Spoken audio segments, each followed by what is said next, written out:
As you're all getting settled, if we could swap the screen on stage for me, that'd be great.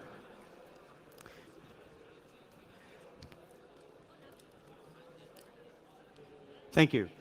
Well, welcome to the CyberCamp. For those of you, I'm going to speak English, or very bad Australian English, for the next hour. It's so good to be with you here in this time where cybercrime is growing dramatically. What I'd like to do is introduce ISACA to you with a short video. So if we could run the video, that'd be great. There is no sound.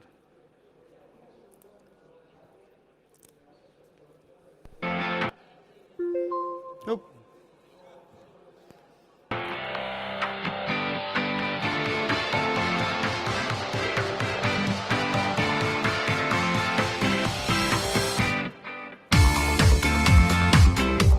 So it's not always sort of what you know, but a lot of times it's who you know. And ISACA has given me the ability to network with folks and form those bonds and those connections with folks professionally to solve just about any problem that could come up. The certifications with the conferences that they have are so good.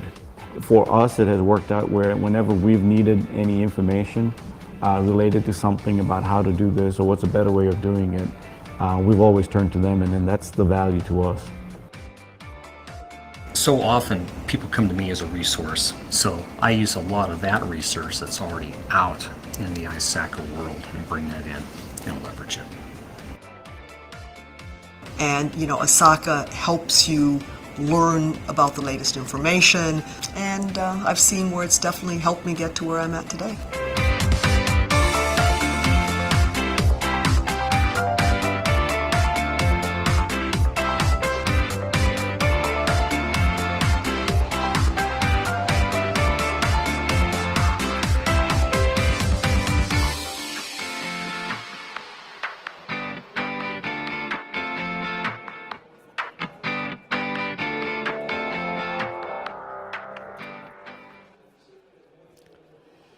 So for those who don't know me, my name is Rob Stroud. I am the International President of ISACA. I've been working in the security and around the security field for almost 30 years. It's really interesting in this field and this time. We have an interesting opportunity, a time that we haven't seen before. And today I'm going to talk a lot about that. Who is ISACA? We are the organization, a member-driven organization of members, about 125,000 members worldwide, and we deliver value for trust and value professionals. And people ask me how we work. We deliver value through local chapters. So in Spain, for instance, we have a chapter here in Madrid, we have one in Valencia, and we have one in Barcelona as well. That is just 3 of over 200 chapters that we have worldwide. The agenda today is I'm going to talk about the security landscape and the rise of advanced persistent threats. I'm going to talk about the survey that ISACA has done, the skill shortage that is in this market and how we're going to address it, and then, of course, some recommendations moving forward. 2010, we saw the start of a new age of security. With the Hydra Trojan, we saw malware come about that we hadn't seen before, where we saw code come into an organization and sit there unknown and undetected and take information out of that organization. It's not just that. We've also seen a cyber attack every day.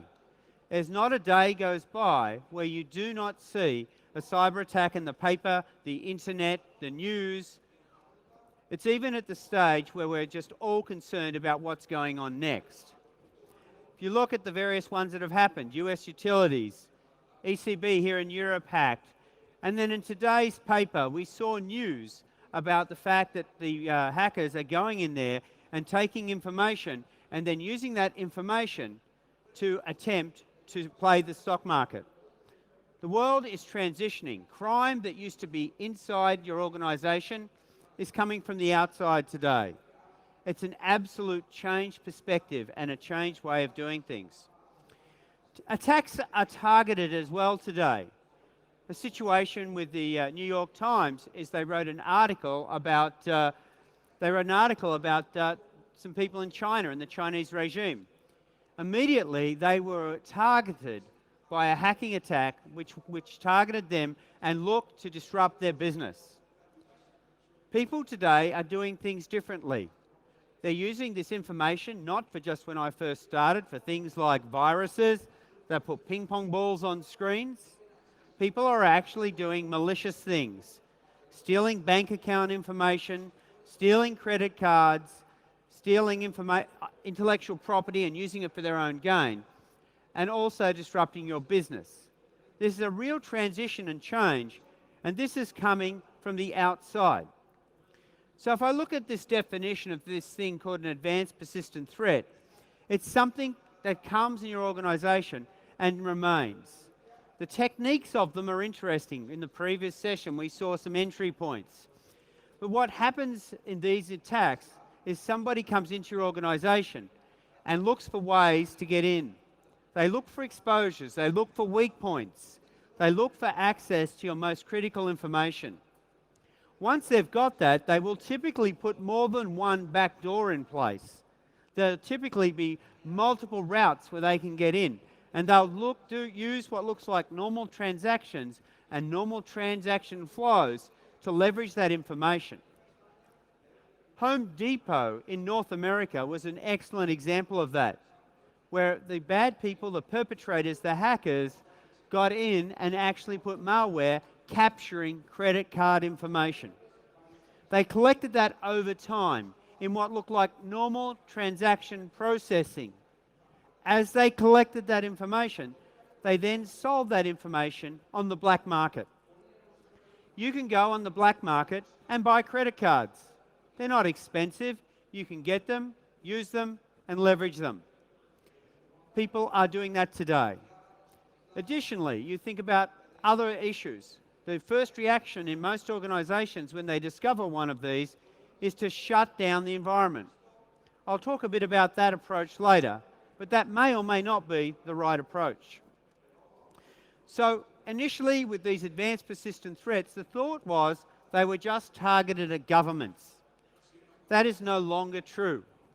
They are targeted at every organization in the environment today. In fact, if you have intellectual property, you are a target. Another example that made the news in the US was Target stores. You may have even read about the various case studies that identify what happened there. Using a third party with access to the environment and technology that really wasn't part of the business transaction process, they found a back door into the enterprise and then leveraged that to ultimately collect credit card data. This is really an interesting transition in the terms of the way things go. So what we've seen over time is an evolution of these attacks. Now, I remember the good old days of just viruses. They'd be nuisances, experimentation, denial of service. Over time, we've got sophisticated hackers or attackers, corporate espionage, and now today, where we have all of these plus state-sponsored terrorism.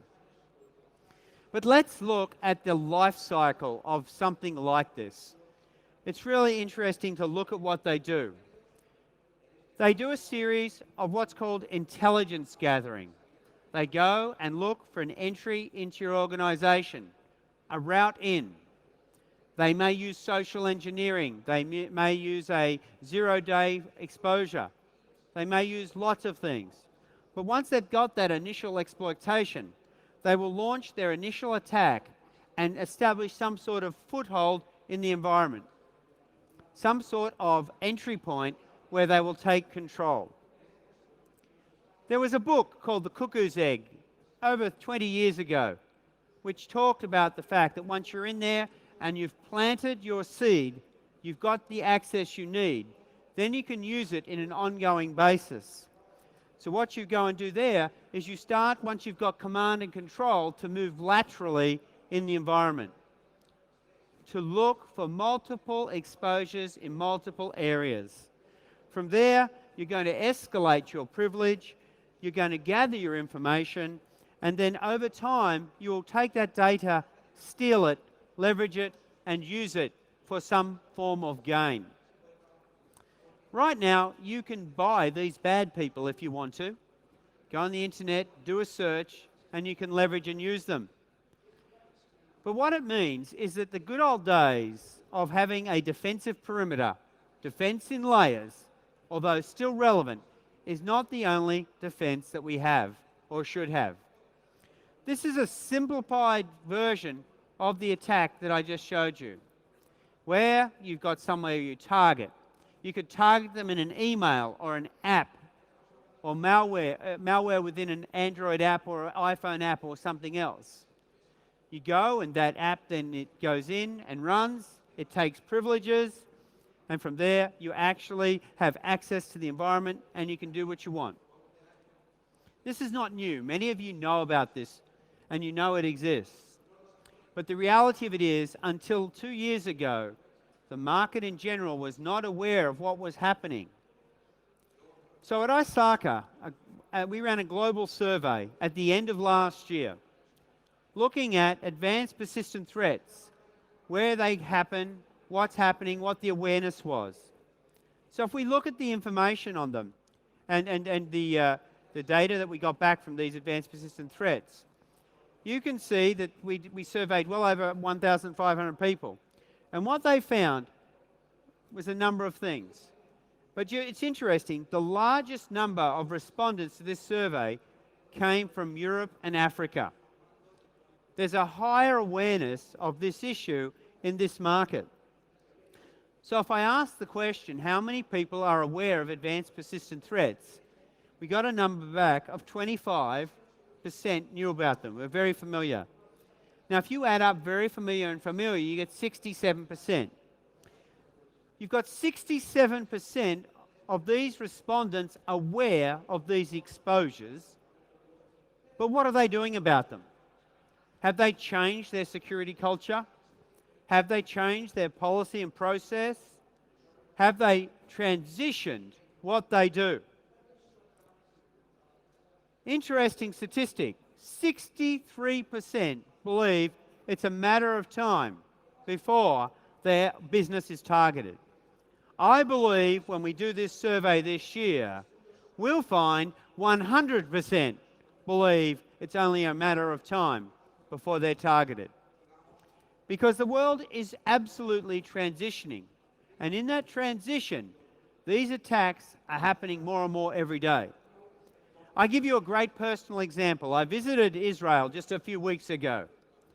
And as I visited Israel, probably one of the countries in the world that has the most attacks in the cyber area and one of the best organizations in terms of dealing with it. I was there 3 days before the attacks on my bank accounts, credit cards, and personal information started. Vigilance and good password policy of my accounts was the only thing that saved me from being targeted. The challenge we have is that most organizations are not thinking proactively. They are thinking traditional forms of security will solve the problem. You look at this data, a large number of managers we talk to say that simple antivirus and anti-malware is enough. Put more firewalls in place, put IPS in place. Don't get me wrong, these are all important, but they are not the only way forward. You need to actually leverage new technologies and new techniques, which I'm going to talk about in a moment, to solve this problem. You need to have an offensive or an attacking policy as well as a defensive one. So what's the issue in terms of increased security training? You know, one of the things we saw here, organizations are somewhat increasing their security training. Some are not. But the reality of it is that one of the statistics here was 82% almost of survey takers have not updated their agreements with vendors. Advanced persistent threats, cybercrime is a serious threat and has consequences to our organisations. By the way, if you want to download this survey, just go to isaka.org and download the data, which is available in a very nice pamphlet. So we're here to talk about cybersecurity, the next frontier, where things are going next. So as we get to this space, what's changed? What challenges are there? You know, recently a close colleague of mine went to Black Hat, and while he was there, he walked around the booths, and one of the things he asked is how many people were looking for jobs.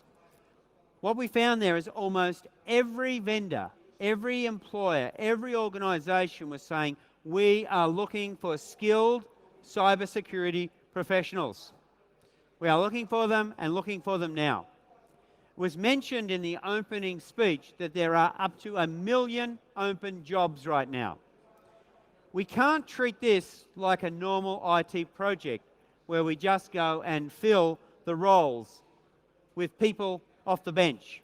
We need trained individuals, skilled individuals, and these skills are different. So cybersecurity is a profession that's emerging. Some might call it a hacking industry, some might call it cybersecurity. It doesn't matter. But if you look at this data from the 2013 workforce study, it found that there was a dangerous shortage of skilled professionals. The UK National Audit Office, again, said there are not enough existing skills, and the EU Digital Agenda Commissioner said that the European Union and even Spain's competitive nature is under threat because we can't solve this problem. So part of the Advanced Persistent Threat Survey is we got this data to reinforce the challenges and the issues that are out there. You know, what's happening if you look on the left side, the number of threats are rapidly increasing. The number of organisations, 1 in 5, 20% are saying they have experienced an attack. And then you get a situation where the total impact of cybercrime is $3 trillion. These are numbers not to be sneezed at. And by the way, 8 months, the average attack goes unnoticed. I mentioned the target attack before. The target attack was known. It was identified. There was information available 2 months before the real action was taken. People are aware. People are observant and see things. We need to foster a culture of discussion and communication. But the professionals, look at the data on the professionals. 62% of organisations have not increased their security training, creating a void. 1 out of 3 were not understanding advanced persistent threats, and 1 million unfilled jobs. This is a time to be getting involved in cybersecurity. It's a time to transition across. It's a time that's both challenging, exciting, and a great job as well. So let's look at some of the strategies that happens to organisations when they become familiar that a cybercrime has indeed impacted them. So the first reaction is one of shock. When you tell management or top management, they don't believe it. They're shocked. What's going on here? How do we deal with it? What do we do? Secondly, once you got past the walls, you found, all we could do is, it's just unbelievable. How do we deal with this? You see that shock continues. Then you have a series of attribution and also retribution. What can we do? How can we get them? What can we do to solve this pain? One of the interesting things that happens here is an approach that most people just want to shut down the environment and turn everything off. That is not necessarily the right approach. If somebody is in your organization and has been there for some time, they have already left other doors. They have already got other paths. So as soon as you shut down one, they'll just wait a period of time and come back through another. Approaching and dealing with these requires management, it requires thought, it requires thinking like them, and it requires an approach where you understand the most important, critical information assets in your environment so you can think and resolve what they're trying to do to you. As you get through this life cycle, you'll see that after you've done your discovery and your realization, then it's time to resolve. Now, when you resolve these situations, it depends on your industry what it looks like. But resolution could be quite complex. For instance, if all the credit cards in your financial organization are stolen, how are you going to make your customers good? It's not just refunding the money. It's about issuing new credit cards, putting new processes in place, resolving the confidence issue that is there. When you form cybersecurity teams, these teams must be well-rounded, they must include the right people, and you must be looking and moving rapidly or in an agile way, because these are different problems. The age-old problem of the castle is no longer relevant. So, who's a target? Everybody. You're all targets. Every organization in the world. If you upset somebody and you're in a senior management position, you are a target. If you've got financial information, you are a target. If you've got any financial data at all, you can be a target. If you've got intellectual property, you are a target. I share a story, a large petrochemical organization. Their business runs on patents, intellectual property. That intellectual property needs to be managed and protected. What happens if these people come in, look for your intellectual property and your patents, and take it out and pull it out, and then become a competitor far faster? Now, you might say patent law might protect you, and it may well, but the financial issues that will impact you will indeed hurt you in the interim. These are the sorts of things that happen. With the Internet of Things, and you think about everything being connected, right now where I live in New York, one of the big things my neighbors are doing is connecting everything in their house and managing it off a tablet. Or they're putting solar power on their roof, which is connected to the grid through a smart meter, which is now part of critical infrastructure. Imagine if somebody uses your house to actually break into that critical environment. Potentially possible. You are now becoming an endpoint in this complex chain.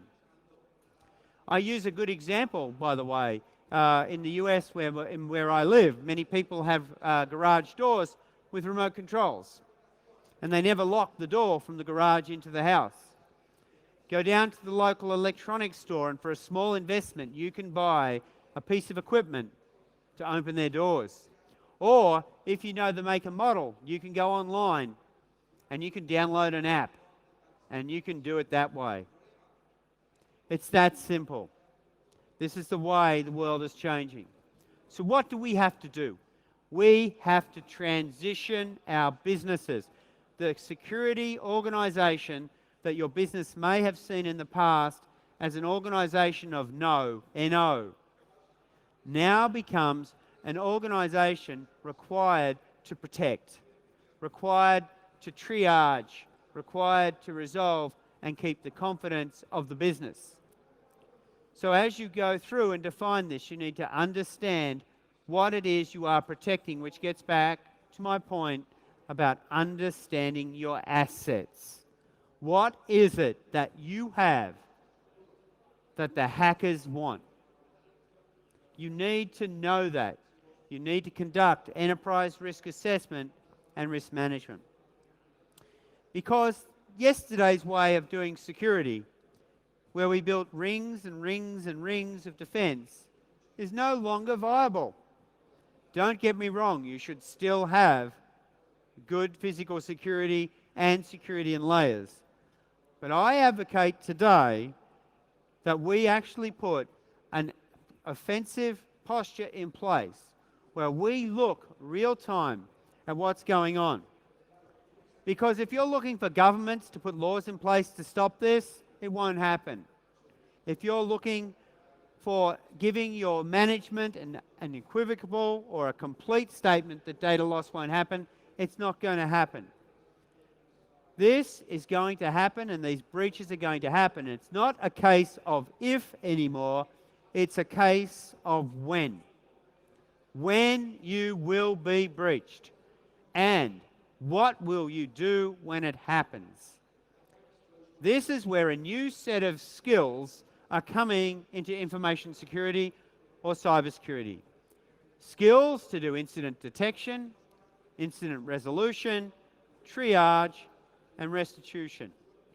These people are not just the same security specialists. These people have new skill sets. In August, I copied this article straight out of the Chicago Tribune. A hacker claimed that passenger jets are at risk of cyber attack. I don't know if any of you want to get on a plane tomorrow now, but the reality is, think about this for a minute. Suddenly, you fly on a new plane which is totally computer controlled. What happens if it's taken over? What happens if somebody hacks it? You might say, well, Rob, that's not going to happen in planes. What about new cars? Realize that within 2 to 3 years, we will have cars, even in the Madrid streets, that drive themselves. They'll be totally controlled by technology. Your braking is already controlled with ABS. If you look at this, already we're there. You have lane detection monitors that in new cars coming out next year, if you try to turn and that identifies a car in your path, it will stop you from turning. We're becoming dependent on technology. When it goes wrong, it will go really wrong. Could we play this video, please? If they're listening in the back. There is a video here. We need to wake up the video people. There it goes. We need to turn it up too.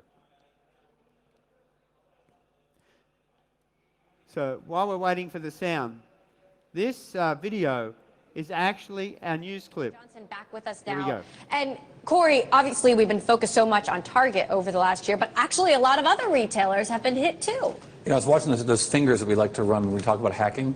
We shot that video 3 The years ago. unidentifiable fingers. They're Alex Wolf's, Oh, the ninja. really? Do you remember? But I wonder if we would have shot it differently if we'd known that 2013 would have been the year of the retail hack.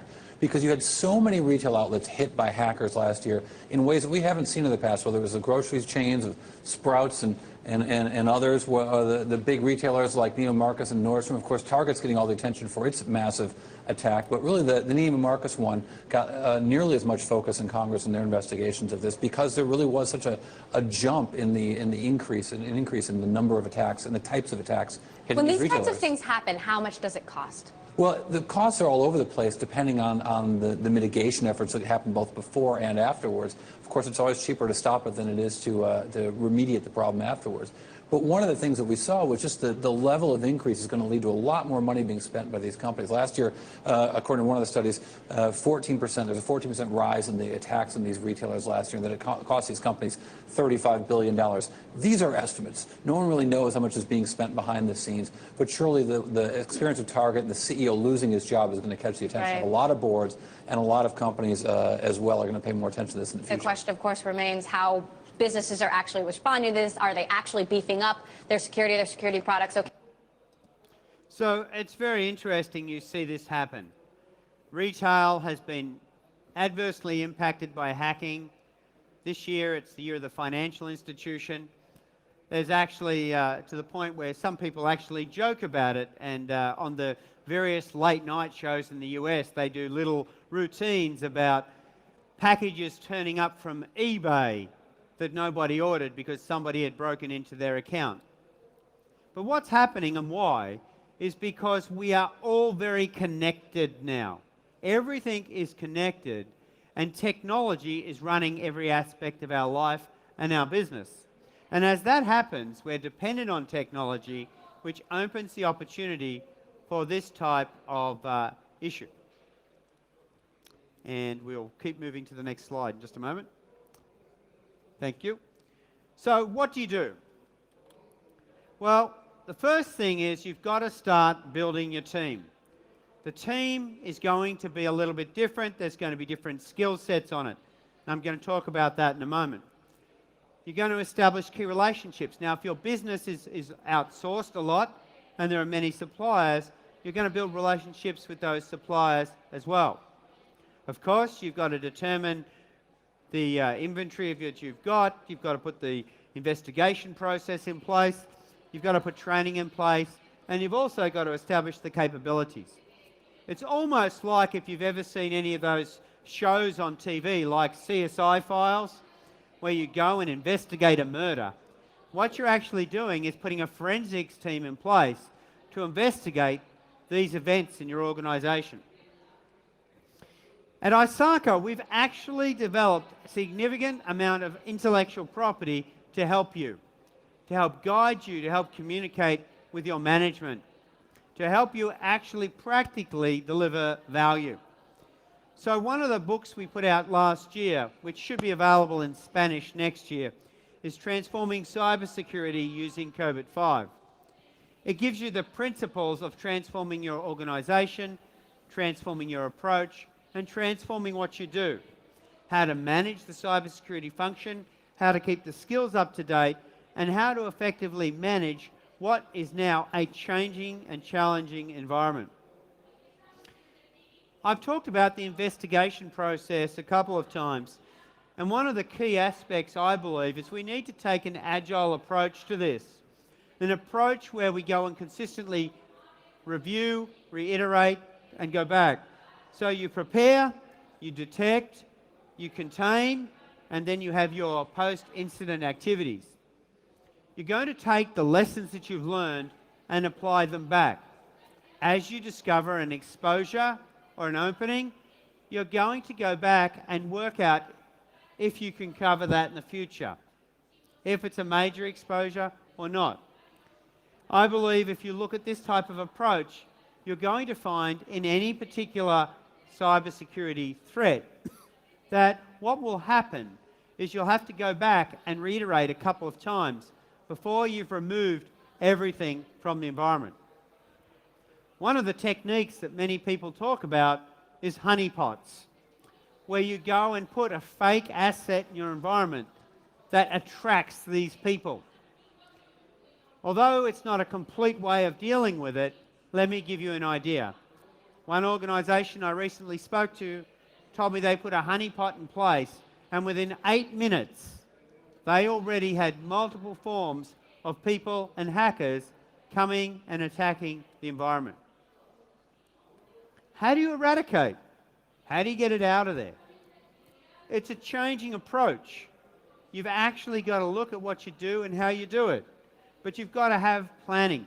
Good old-fashioned in continuity planning, which we used to talk about and we forgot about for years, is a critical aspect. As you put this in place, you've got to know where your last known good state is. You've got to look at your various stakeholders, what they want, and be able to go. We will see much more attacks in the cyber arena than the military stuff. That's what we believe, because it's much more cheaper, it's much more elegant to do the attack, to conduct attacks in the cyber arena and to have the same damage, and even maybe more. This CyberCamp arena is a unique playground, if you like, for external team to train and to simulate real cyber attacks. We are a group of professionals from the Army and from security services and from university, and we have the know-how in many information security domains. So this is an example out of Israel, a cyber gym, where people get together and ethically look at processes to actually resolve an attack. One of the great processes I've seen are Cyber Olympics, or pardon me, or Catch the Flag. These exercises where you put a red and a blue team together and you actually go and practice your skills. I recently, as part of the ISACA European CACS conference that we ran in Barcelona just a couple of months ago, we recently ran the World Finals of the Cyber Olympics, where we had 8 teams from around the world attempting to capture as many flags as possible. And as they went through this process of finding these exposures, understanding the exposures, and delivering outcomes, they also identified exposures that could be covered off and lessons learned. So what are we doing at ISACA? What are we doing in the industry? Well, I've been international president for 6 months, and 6 months ago, I was told that cybersecurity was one of the top 3 issues facing the industry. Well, in those 6 months, it's gone from number 3 to number 1. So we'll just play another video to give you an idea of CSX. So if we could roll the video.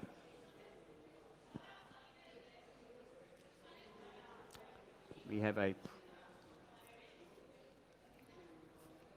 The video will run soon, I promise. If not, I will sing for you. For 45 years, in 180 countries across the world, more than 115,000 constituents of ISACA, the global leader in information technology, have helped shape the IT industry, developing the resources to master audit, assurance, drive better governance, and advance the profession. A track record unmatched in today's IT industry.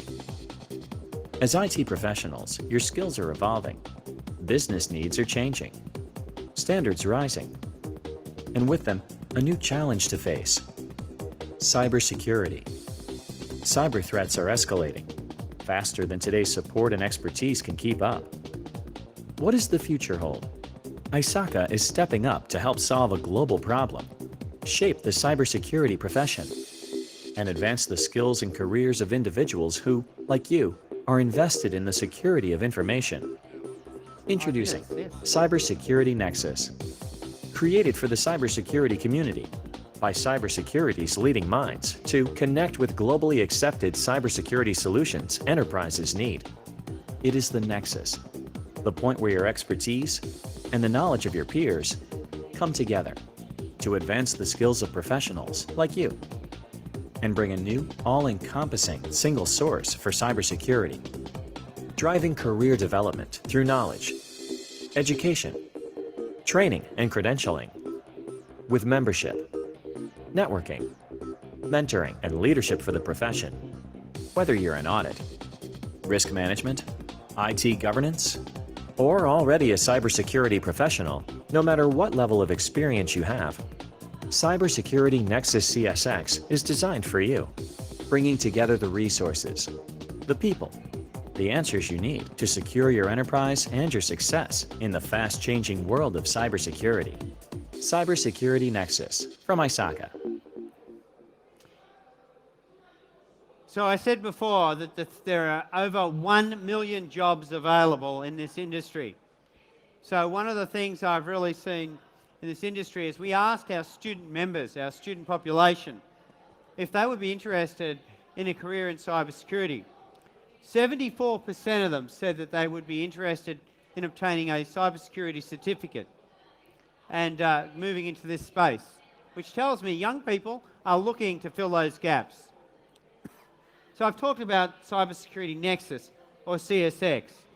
What it contains is intellectual property, training and education, webcasts, soon to be a mentor program, implementation guidance, and also SCADA guidance and digital forensics guidance coming later next year that help you understand what it is in your industry and how to deliver.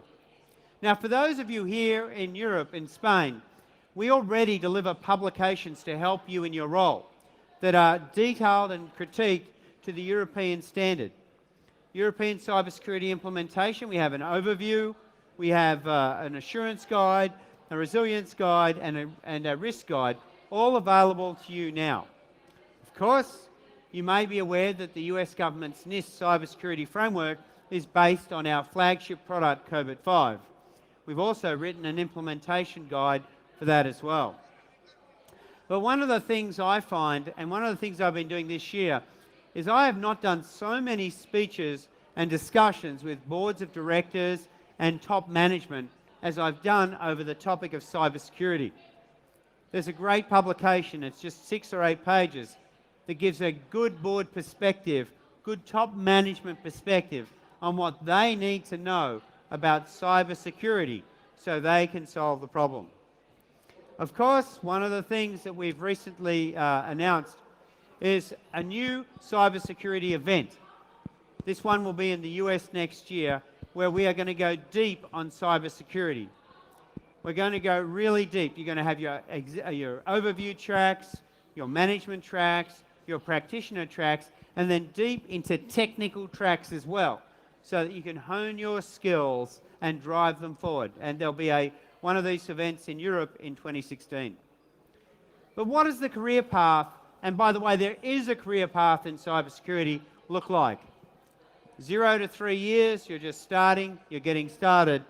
We have a practical guide called the Cybersecurity Fundamentals Certificate. It is a certificate that you can use to give you the base training you need in cybersecurity. We, of course, then have a series that we'll be delivering next year of certifications. These certifications will be real experiential-based certifications where you can deliver those skills and courses that you need.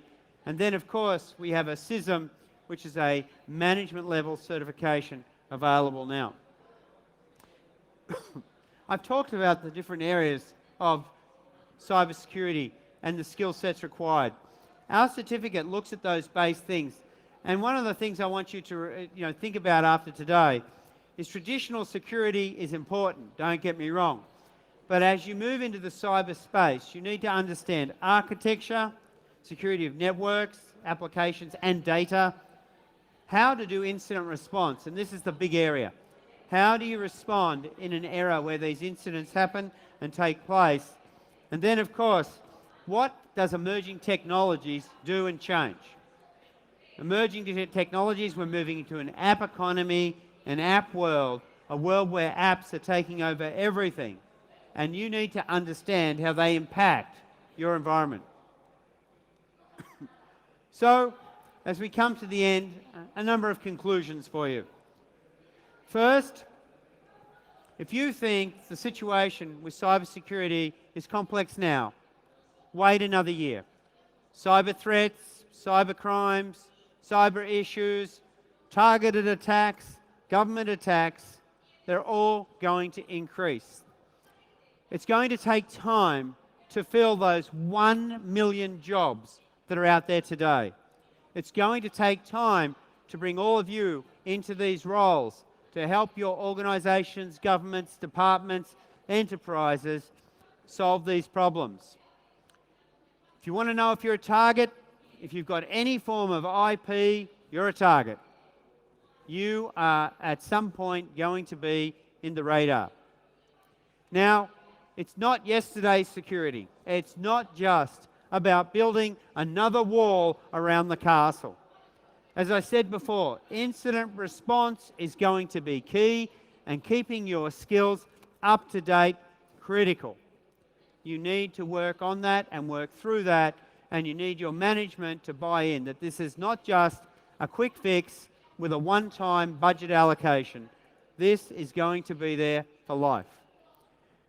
What you've got to do is get a plan, perfect it, use experience, and drive it over time. Now, in closing, if you would like to find more information about Cybersecurity Nexus or CSX, if you'd like to take some of those tools, some of those publications, and use them in your role, your job, with your management, or even to help you with implementation, please visit the website. Look for the information, contact your local ISACA chapter, get involved with them, and they will gladly help you as well. So with that said, our time together comes to an end. I thank you for investing today, tomorrow, and Sunday in your careers. I thank you for understanding the problem of cybercrime. It is one that you will truly be rewarded in by investing your time. So I thank you for listening, and of course, I hope you enjoy the rest of your time here at CyberCamp. Thank you very much.